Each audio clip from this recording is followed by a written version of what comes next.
Three candidates looking to represent Utah's first congressional district faced off at Utah State University tonight. And the first question in tonight's debate, what makes them the right person for the job?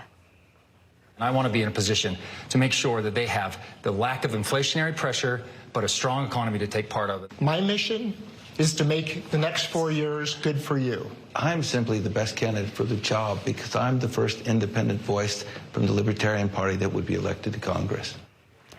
But did what they said over the course of the debate stand up to the truth test? Here's KSL investigator Daniela Rivera.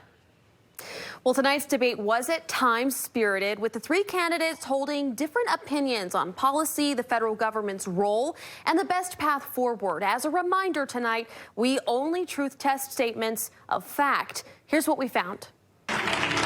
In a fiery exchange, incumbent Republican Blake Moore and Democrat challenger Bill Campbell sparred over the budgeting process. 72%, approximately 72, 73, actually falls under the mandatory spending ledger. That is what's called, that's put on autopilot.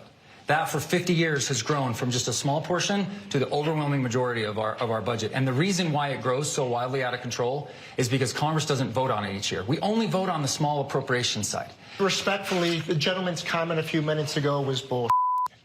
When he talks about legislation not coming up for consideration, he is on the committee that actually is responsible for bringing that up to legislation. Blake Moore does serve on both the House Budget and the powerful Ways and Means committees. But according to the U.S. Treasury's website, nearly 2/3 of annual federal spending is mandatory and does not require an annual vote by Congress. We found Campbell's claim that Moore sits on the committees that determine whether budgeting bills are voted on is true, but potentially misleading. And we found Blake Moore's claim that Congress doesn't vote on a significant portion of the budget, which is spending mandated by existing laws, to be true. Speaking about immigration at the U.S. border with Mexico and public safety, Campbell said this. Crimes increased throughout the states. FBI data shows violent crime actually declined 3% last year, while property crime dipped down 2.4%.